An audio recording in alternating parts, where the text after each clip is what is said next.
셋째 달 초하룻날 바로 그날 그들은 시내 광야에 이르렀다. 그들은 느비딤을 떠나서 시내 광야에 이르러 광야에다 장막을 쳤다.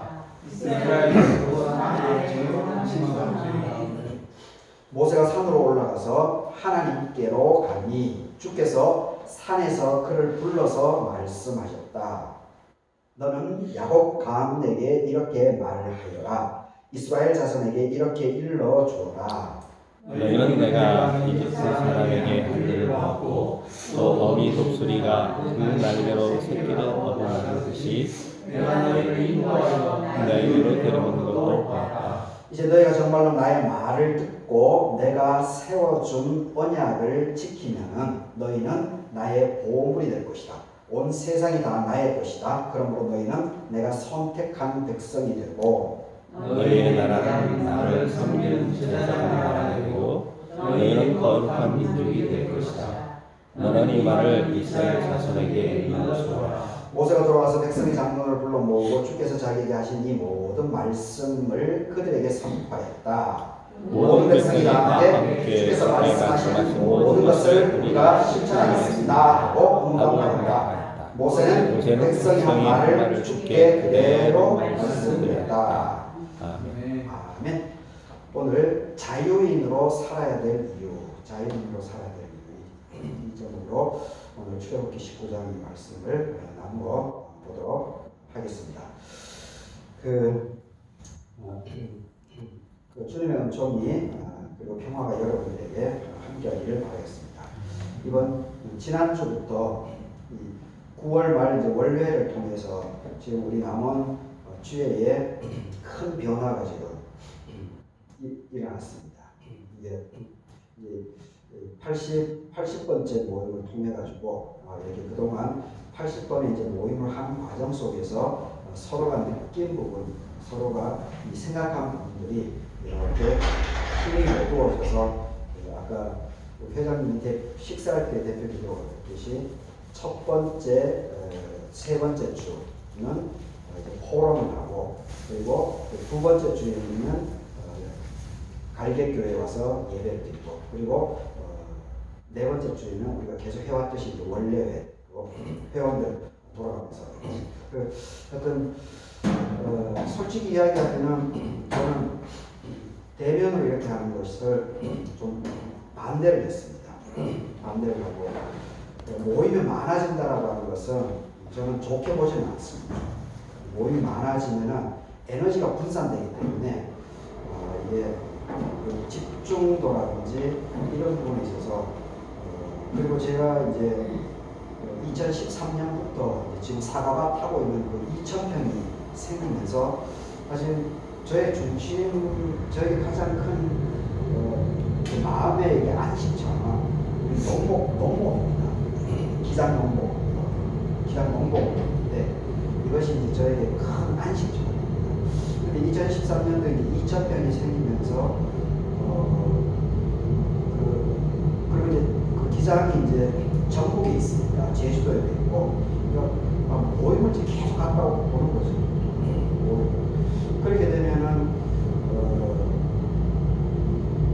저는 이제 일은 벌려놓고 갔다 오면은 집사람이 다 그걸 뒷마음으로 하니 그리고 제가 좀 갔다 오고 나면은 제가 좀 이렇게 하루나 이틀 정도는 이렇게 퍼질 때가 가끔씩 있습니다. 그렇게 하다 보니까 집안에 갈등이 생깁니다. 그래서 결국 2013년 저것을 기점으로 해가지고 기장 목록도 제가 모임을 이제 아예 참석을 거의 안 하죠. 웬만해서는 거의 참석을 안 하고 있는데 근데 이제 하나님께서 어떻게 CBMC를 저에게 CBMC를 전혀 모르는 사람인데 오죽했으면 제가 이제 신천지라고 오해할 정도였습니다. 근데 그래서 이렇게 그리고 CBMC도 사실은 저는 개인적으로 어떤 목표를 가지고 CBMC를 참여한 것은 아닙니다. 그냥 페이스북을 통해서 김정인 부회장님을 알았기 때문에 그리고 전화 통화를 자주 하고 그렇게 하고 김정인 부회장님하고 가끔씩 만나가지고 얘기를 하다 보니까 심지라구나, 참 좋으신 분이구나 그런 느낌을 제가 갖고 있었던 거죠. 그런데 이제 그 부회장님이 이제 제안을 하니까 사실 그것 때문에 지금 계속 모임을 참여하게 된 것인데, 그래서 더 모임이 한 개 더 늘어나는 거에 대해서, 그리고 줌을 통해서 매주 뭐 시간 내는 것도 사실 저는 개인적으로 좀 부담감이 계속 있었습니다. 그런데다 또 대면으로 이렇게 모임을 더 한다고 하니까 이게 마음에서 튕겨져 나왔습니다. 근데 지난주에 남원제일교회에서 이제 장소가 섭외가 됐고, 그리고 우리 교단교회고, 그리고 이제 담당을 하고 있는 목사이기 때문에 사실은 어쩔 수 없이 한 거죠. 사실 어쩔 수 없이 갔습니다. 그런데 포럼을 하면서, 나눔을 하면서 저는 큰 은혜를 받았습니다. 큰 도전을 받았습니다. 그리고 그 포럼 5 CBNT 책자로 이제 회장님이 인도하고 그것을 중심으로 해서 텍스트를 읽고 이제 나눔을 했었는데, 저는 정말 너무 감동적이고, 이게 뭔가 이렇게 정리되는, 그러면서 솔직히 갔다 와가지고 아내 보고 제가 그 얘기를 했어요. 여보, 당신도 다음부터 가자. 다음부터 가자. 그래서 좀 같이 이렇게 삶을 나누자. 그 삶을 나눔을 통해 가지고 오히려 내 생활이 정리가 되기도 하고, 그리고 시간 낭비가 아니고 이렇게 에너지를 받아오는 그런 경험을 제가 하게 되었습니다. 그래서 참 하나님께서 또 이렇게 또 역사를 해나가시는구나 것을 제가 그날 이렇게 마음 깊이 좀 새기게 됐습니다. 그래서 무슨 얘기하다 지금 들어가지도 못하고 어떤 얘기하는 거예요.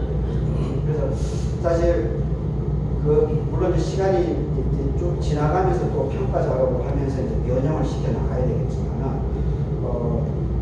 교회가 남원 시내에 있지 않기 때문에 한 달에 매주 이제 2주차에 관계교회를 온다라고 하는 것은 사실은 쉽지는 않을 것 같습니다. 그래서 이제 일단 모임 결정한 사항이기 때문에 일단 진행을 해보고, 그리고 또 이제 구체적인 문제점이라든지 대안점, 이걸 대안 중심으로 솔직하게 포럼에서 나누었던 것처럼 진솔하게 나눔을 하게 되면 하나님께서 반드시 분명히 새로운 대안들을 우리 공동체에 마련해 주지 않을까, 그런 생각을 해보고 있습니다. 하여튼 지금 이제 할로절기를 적어두고 있기 때문에 밤낮이 많이 차갑습니다. 그리고 옛날 사람들은 이 푸른 하늘을 나는 그 기러기 때, 이 기러기 때의 소리가 이렇게 이 기러기 때 소리를 들으면서 저 기러기 때가 우는 소리가 참 이슬을 재촉하는구나라고 하는 그런 이야기를 하는 것을 봅니다. 그렇죠. 기러기 때가 이렇게 겨울철에 이렇게 다가오면 하니까 그런 이야기도 제가 지고 있습니다. 그래서 최근에 태국에서 마약에 취한 전직 경찰관이 총기를 난사해서 40명 가까운 이 무고한 어린이들하고 어른들이 죽는 현상이 참 참혹한 일이 벌어졌습니다. 참 안타까운 일입니다. 여튼 우리나라에도 이제 이 마약 부분이 청정하지 않다라고 하는 그런 얘기들도 그 이후에 들려온 것을 제가 들으면서 참 점점 세상이 험악해져가는 게 아닌가 그런 생각도 해보게 됐습니다. 그리고 또 현실적으로 지금 우크라이나하고 소련이 분쟁이 일어났는데 이 파장이 지금 전 세계적으로 지금 미치고 있지 않습니까? 물론 이제 3년 동안 우리가 중국에서부터 우한에서부터 시작된 이 코로나가 전 세계를 완전히 마비시켜버리지 않습니까? 그리고 옛날 방식으로 나가게끔 우리를 강제해 나가고 있는 이런 걸 보면서 참 이게 점점 이렇게 세상이 험악해져 나가는 그런 생각도 하게 됩니다. 하지만은 여튼 이렇게 세상이 이제 험악해져 나가고 있다 보니까 이게 우리 삶이 이제 팍팍하게 되는 거죠. 그러니까 이 삶이 팍팍해질수록 사실 우리 입에서 나오는 삶이 풍족하면은 이게 그 사람이 표정도 밝고 막 기운이 생동감이 막 차고 넘치지 않습니까? 근데 우리의 삶이 팍팍하게 되게 되면 왠지 막 짜증나게 되고 그리고 내 입에서 나오는 말들도 점점 거칠어지게 되는 것을 보게 됩니다. 마음에 여백이 없기 때문에 이런 일들이 이제 발생하는 거죠. 따뜻하고 겸손한 말들이 점차 사라지고 차갑고 거친 말들 그리고 조롱 그리고 냉소의 말들이 점점 세상을 퍼져나가게 될 수밖에 없습니다. 그래서 그러한 말들이 오히려 사람들 사이의 관계성, 사람 사이를 오히려 갈라놓게 되어버리는 그걸 이제 우리가 신앙적으로 하게 되면 사탄의 역사죠. 사탄이 우리의 마음을 갈갈이 찢어버리면서 이게 말을 토해내게 되고 그 사랑의 마음, 하나님의 은혜의 마음, 은총의 마음, 성령의 마음이 아니고 이 불란하고 그리고 막 비교하고 경쟁하고 이러한 말들이 더 많이 퍼져나감을 통해서 점점 우리 마음 쫓아고 상하게 나가는 그런 것을 좀 보게 됩니다. 하여튼 이번 지난주 9일날 이제 한글날이었죠. 한글날이었는데 세종대왕이 이제 한글을 발표한 것이 이제 1446년입니다. 1446년에 한글을 발표했는데 그 전에는 우리가 이제 입으로 지금 말하는 거, 입으로 말하는 거하고 쓰는 거, 글말, 입말하고 글말이 달랐죠. 달랐어요. 그래서 그런 오직 한문으로만, 한자로만 이제 쓰게 된 거죠. 그래서 이 한문이라고 하는 것은 오랜 수련 과정을 거쳐서 글을 아는 사람만이 그 한문을 쓸 수 있지 않습니까? 그래서 바로 그런 한문을 쓸 수 있는 사람들이 사람 대접을 받게 된 것이죠. 사대부들은 자기들이 누리는 이 특권을 당연한 것으로 여겼던 겁니다. 그래서 세종대왕의 저는 그런 부분에서 세종대왕의 위대함은 어디 있는가 하면 그 당대의 조선의 백성들, 사대부들이 아니고 가진 사람들이 아니고 권력 있는 사람들, 돈이 있는 사람들이 아니고 그 당시의 서민 대중들, 백성들의 어려움을 해결시켜 주려고 그 어려움을 덜어주려고 하는 그 사랑의 마음, 연민의 마음이 저는 세종대왕의 가장 그 큰 위대함이 아닌가 그런 생각을 하게 됩니다. 그런 백성들에 대한 왕이라고 하면은 이게 거들먹거리지 않습니까? 지금도 우리나라 지금 보지 않습니까? 대통령인 사람이 거들먹거리는 거죠. 폼 잡으려고 생생내려고 그리고 권력을 자기 이속을 위해서 지금 철저히 사용하고 있지 않습니까? 이거는 위배되는 거죠. 헌법에 철저히 위배되는 것이죠. 근데 여하튼 세종대왕은 조선시대, 왕조시대에 살았던 사람이고 임금이었음에도 불구하고 아주 현대적인까지 아니더라도 근대적인 이런 의식을 세종대왕은 갖고 있었다고 하는 것을 볼 수 있습니다. 그 당대의 서민 대중들, 백성들을 삶의 애환들의 관심적 그리고 그것을 자기의 몫으로 자기 것으로 받아들이고 백성의 아픔을 자기의 고통으로 받아들입니다. 그래서 그 마음이 가장 근원적이고 그리고 그 다음이 그 마음이 있었기 때문에 바로 한글이라고 하는 것을 만들어낼 수 있었다. 저는 그렇게 봅니다. 그래서 중요한 것은 우리 예수님도 당연히 그렇지만 그 함께 동시대를 살아가고 있는 그 시대의 아픔들 그리고 주변 이웃 사람들의 아픔들, 고통들 이것을 얼마만큼 나의 것으로 받아들이는가 여기에 따라서 정말 멋있는 그리스도인이 될 수 있기도 하고 아니면 형식적인 교회만 왔다 갔다 썬데이 크리스찬이 될 수도 있다는 겁니다. 하여튼 그런 부분에서 저는 이 CBMC 회원들이 썬데이 크리스찬은 아니다. 적어도 썬데이 크리스찬 아니다. 그리고 지난주 포럼을 통해서 그 일터에서 역사하신 하나님 그 풍성한 하나님이 있지 않습니까? 그렇죠. 주일날 교회에서만 모이는 것이 아니고 실제 삶의 현장이 6일 동안의 삶의 현장 거기서 만나는 하나님 거기서 만나는 이웃들 교인들뿐만이 아니라 주일에 만나는 교인들은 당연한 것이고 그리고 주중에 만나는 일터 현장에서 만나는 그 교회는 다니지 않을 수 있지만 그리고 불교인도 있을 수 있고 이슬람교인도 있을 수 있고 무속인도 있을 수 있지만 그들을 잘 섬겨나가는 것, 그리고 그들과 친화력을 높여나가는 것, 이러한 것. 그러니까 실제 삶의 현장 속에서 동시대를 살아가고 있는 사람들의 그 마음을 나의 것으로 받아들여서 그 고통, 그 어려움을 같이 나누고, 내가 대안까지 제시해주면 가장 좋지만 대안까지 제시해주지 못하더라도 그 마음을, 아픔을 나누어주는 것, 그리고 받아주는 것, 이것만 하더라도 참 대단한 그리스도인이 되지 않을까, 그런 생각도 해보게 됩니다. 그래서 이 세종대왕이 나라의 말이 중국과 달라서 문자가 통하지 않기 때문에 어리석은 백성이 말하고자 하는 바가 있어도 마침내 자신의 뜻을 펼치지 못한다. 내가 이것을 불쌍하게 가엾게 여겨서 새로 28자를 만들었으니 사람마다 쉽게 익혀서 날로 쓰기 편하게 하고자 할 따름이다. 세종대왕이 참 위대한 고백이죠. 겸손한 고백. 권력을 가진 자로서, 그리고 왕조 시대의 임금으로서 어떻게 이런 사고를 할 수 있는 겁니까? 참 탁월한 겁니다. 하여튼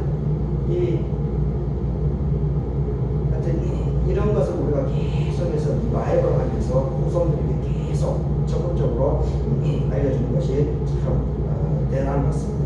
근데 그 당시에 사대주의자, 대표적으로 이 채말리 같은 사람이 어떻게 했습니까? 얼마나 반대를 하는 거예요? 사대주의에 빠진 거죠. 그럼에도 불구하고 세종은 반대를 물리치고 그 문자를 만들어 내므로 인해서 혁명을 일으킨 거죠. 엄청난 혁명을 일으킨 겁니다. 최초의 문자가 발견된 것이 보통 이제 메소포타미아 문명이라고 얘기를 합니다.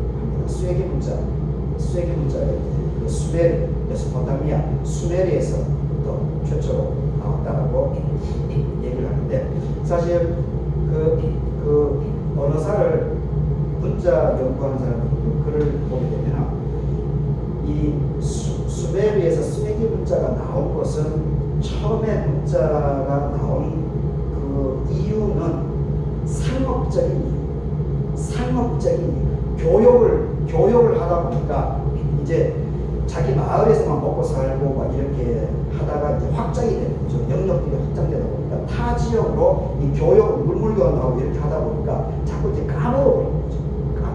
그래서 이 진흙을 가지고 거기 이제 금속이라든지 아니면 갈대로 이제 표시를 하기 시작합니다. 이거는 얼마다, 우리를 쉽게 얘기하면 돌이죠. 그것을 이제 표시하는 것에서부터 처음으로 교육, 경제생활 때문에 처음으로 문자가 나왔다, 이렇게 얘기한 것을 보게 됩니다. 그리고 지금 이제 영어에서 이 영어 이제 알파벳이라고 하는 것은, 알파벳의 그 어원은 페니키아입니다. 그 이스라엘, 바로 북이스라엘 바로 위쪽 지중해에 붙어 있는 페니키아, 지금 이제 레바논이죠. 이 바로 페니키아의 알파벳이 이제 어원이 이제 페니키아라고 하는데, 근데 바로 이 페니키아의 유명한 그 사람이 성경에 나와 있는데, 그것이 바로 아합의 부인이었던 이세벨이 바로 페니키아 공주였습니다. 페니키아 왕의 딸이었습니다. 그러니까 이세벨이 북이스라엘로 결혼을 하고 인해가지고 엄청난 이방 우상숭배가 얼마나 막대하고 들어옵니까? 그래서 엘리야가 갈멜산에서 840명하고 혈혈단신으로 싸우고 막 이런 일이 벌어진 거죠. 하여튼 이 페르키아 나라는 작은데도 불구하고 이 이세벨을 통해서 보는데, 하여튼 이게 참 자기 존재감에 대한 이러한 부분들은 아주 통찰했던 그런 느낌을 좀 받게 됩니다. 그 13세기 르네상스가 시발되게 된 것이 13세기 보통 이제 단테의 신곡이라고 하는 것이 르네상스를 일으키는 촉매제 역할을 했다. 이런 얘기 일반적으로. 그리고 이 종교개혁은 우리가 이제 좀 많이 알죠. 종교개혁은 루터에 의한 성경 번역이다. 독일어 성경은 그 당시 성경은 중세는 전부 다 라틴어로 쓰이지 않습니까? 라틴어로. 근데 루터에 의해서 독일어로 번역이 되었고, 그리고 그때 하필이면은 이 구텐베르크에 의해 가지고 우리 금속 활자벌이 우리나라가 더 빠르죠. 200년이나 더 빠른데, 이것이 이제 유럽 문명으로 아라비아 상행들을 거쳐서 유럽 문명으로 들어가면서 루터가 활동하던 그 시기에 이게 금속 활자가 그 당시에 200대 정도 있어요. 200대. 그러니까 활자를 또 찍어내는 거죠. 독일어로. 일반인들은 라틴어를 모르니까 독일어로 찍혀져 나오니까 이제 일반인들이 성경을 볼 수 있었던 겁니다. 근데 그 당시에 성경은 어떻습니까? 왕이나 사제, 종교 권력자들의 독점입니다. 독점. 그러니까 자기 마음대로 해석을 하는 거죠. 자기 마음대로. 그 일반 시민들은 모르는 겁니다. 성경을 볼 수 없으니까. 문자 해석이 안 됩니다. 그래서 헌금을 막 하게 하고, 그 동전 땡그랑 소리 나면 천국에 들어간다. 천국에 그 거짓말을 하면서 그 당시 시민들의 돈들을 막대하게 막 긁어 모은 게 아닙니까? 그러니까 루터가 막 짜증이 나니까, 화가 나니까, 저게 무슨 놈이 성경에 있지도 않은 말을 저런 식으로 해가지고 사람들을 다 속여 먹어가지고 돈을 막 다 거두니까 분노해가지고 루터가 95가지 문제점을 비성경적인 교황들이 하고 있는 작태에 대해서 성서에 근거가 없는 것들을 95가지나 써놓은 게 아닙니까? 그게 95개조 반박문이 되는 것이고, 그것이 유럽 세계를 완전히 뒤바꾸는 게 엄청난 변화가 일어나게 되는 거죠. 그러니까 우리가 이렇게 이게 오늘 이 본문이 신해산, 신학적으로 이제 신해산 계약이다라고 하는 그 본문인데, 여기서 중요한 것이 신해산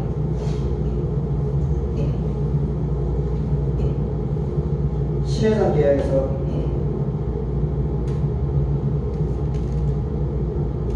중요한 것이 그 5절을 보게 되면, 이제 너희가 정말로 나의 말을 듣고 내가 세워준 언약을 지키며, 하나님의 말씀을 듣고 그리고 문서로 된 약속을 지키며 너희는 나의 보물이 될 것이다. 온 세상이 다 나의 것이다.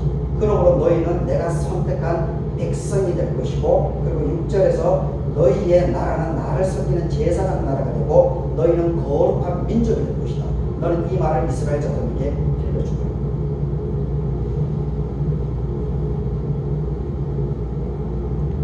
신이라고 하는 존재가 일반 사람들하고 직접 대면합니다. 이 당시에 신이라고 하는 것은 이 당시에 모든 저는 이런 부분에서 이스라엘 백성들을 통해서 발견된 야훼 하나님, 엘로힘, 아도나이, 뭐 표현은 다르지만 하여튼 이 야훼 하나님의 독특성, 이 독특성이 바로 여기 있습니다. 모든 우상도 여러 종류가 있죠. 바알도 있고 몰렉도 있고.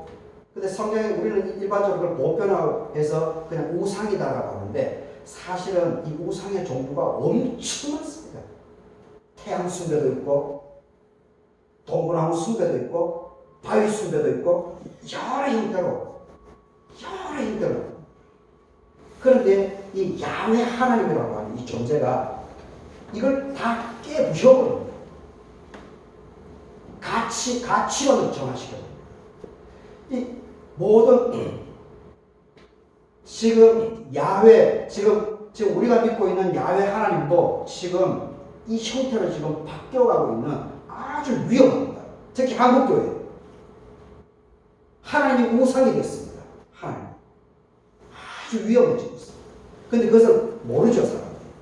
그냥 말을 하니까 그냥 자기 판단력이 없으니까 그냥 따라갑니다. 그래서 자유인으로 사는 것이, 그리고 자기 판단 능력을 키우는 것이, 그래서 성경을 제대로 공부를 하는 것이 아주 중요한 겁니다. 자기 중심으로 성경을 해석하는 능력을 가져야 됩니다. 그것이 바로 루터가 주장한 만인 사제설입니다. 모든 사람은 목사라는 겁니다. 그래서 루터가 독일어로 번역한 겁니다. 다 읽고 너희들 스스로 성경, 이게 하나님이 너에게 전해주는 말이니까 제사장들이, 사제들이, 교황들이, 신부들이 폼 잡으면서 라틴어라고 막 라라라라슈라슈 라틴어로 가지고 막 폼 잡아가면서 영어 성경을 가지고 막 속된 얘기를 하게 되면 그거 다 개나가요. 아무것도 아니라 너희의 언어를, 내가 하나님의 말씀을 너희들의 언어인 독일어로 번역해 줬으니까 너희들이 직접 연구하라는 겁니다. 그러면서 교황들이 쏘가 넘어가지 말라는 겁니다. 신부들의 해석에 쏘가 넘어가지 말라는 겁니다. 너 스스로가 독자적으로 하나님의 말씀을 읽고 묵상하고 너의 삶에 적용해 나가고 거기서 지혜를 얻어서 너의 삶을 자유롭게 펼쳐나가는 겁니다. 저는 지난주 포럼에서 바로 그것을 강력하게 느꼈습니다. 거기서 주입식을 합니까? 전부 다 그 텍스트를 가지고 자기 삶의 이야기를 나누지 않았습니까? 저는 그것이 가장 중요하다고 봅니다. 그래서 사실 이런 설교라고 하는 것도 사실은 돌아가면서 하는 것이 저는 맞다고 봅니다. 한 구절을 묵상을 하고 그냥 그것을 나누는 거죠. 굳이 막 목사가 와가지고 설교를 해야 된다. 저는 그것은 아니라고 봅니다. 모든 사람이 성경을, 그리고 자기 삶의 전망에 따라서, 그게 이제 유명한 그 신학적인 용어로는 지잼 레벨이라고 합니다. 독일어로. 지잼 레벨. 삶의 자리라고 합니다. 아주 중요한 신학 개념입니다. 삶의 자리에 따라서 생각이 납니다. 같은 본문을 읽더라도 오늘 여기 같이 예배를 드리지만은 각자의 삶의 자리에 따라서, 그리고 오늘 하루 있었던 일에 따라서 이게 말씀을 받아들이는 것이 다 다릅니다. 느낌이 다르다고 합니다. 우리는 그것을 성령의 역사다 이렇게 얘기하죠. 성령의 역사. 그런데 우리는 보십시오. 성부, 성자, 성령을 반드시 얘기해야 돼요. 이 교리입니다. 교리. 구조틀입니다. 물론 이제 구조틀을 만들어 나가는 것은 참 중요합니다. 그런 부분에서 이제 율법이라고 하는 것이 나름대로 의미가 있습니다.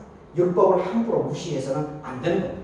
그런데 예수님께서 복음서에서 왜 율법자들, 바리새인들, 서기관, 율법사들, 그 종교 지도자들, 그 사람들이 전부 다 하나님의 말씀을 읽어주고 하나님의 말씀을 해석을 해준 사람. 해석을 해준 사람. 그런데 왜 예수님하고 싸웁니까? 예수님 볼 때 가장 중요한 것은 율법의 가장 근원의 핵심은 신해산 언어입니다. 신해산 언어. 하나님께서 나에게 직접 얘기해 준다. 직접. 그런데 우상 얘기하듯이 또 왔다 갔다 죄송합니다. 그 야훼 신하고 우상들, 그 많은 우상들하고 근원적인 차이가 뭐냐면 모든 신들은 왕, 그리고 제사장, 그리고 기득권, 종교 권력, 정치 권력, 경제 권력, 요즘은 이제 금융 권력, 검찰 권력, 법 권력, 이런 사람들을 모든 우상들은 이 힘을 이렇게 보고 지켜주는 쪽으로 신이 작동됩니다. 근데 야훼 하나님은 이것을 근원에서부터 뒤집어 엎어버려요. 그것이 뭐냐면 그것이 출애굽 사건입니다. 그리고 그것이 레위기 신명기에서 늘 구약에 기본적으로 계속해서 리바이벌 되는 그것이 바로 너희가 이집트 애굽에 있었던 생활을 기억하라는 겁니다. 그게 뭡니까? 노예이죠. 노예, 종. 노예 생활을 했다는 겁니다. 450년 종 생활을 했다는 겁니다. 노예 생활. 10계명을 언급할 때도 출애굽기에 나와 있는 19장 거기도 보게 되면 초반에 서문에 10가지 계명 이전에 서문에 그게 나옵니다. 애굽 생활을 기억해라. 애굽 생활을 기억해라. 너희가 별 볼일 없는 놈들이었다. 너희들이 아무리 삐까번쩍하게 잘 먹고 잘 산다라고 해서 거들먹거리지 말라. 너희들은 종이었어. 너희들은 노예들이었어. 그러하기 때문에 고아, 과부, 나그네, 행랑자 이 사람들을 사회적인 약자, 어려운 사람들 이 사람들을 너희가 편들어줘야 돼. 편들어줘야 돼. 그 사람들을 도와줘야 돼. 이것이 가장 중앙 권력입니다.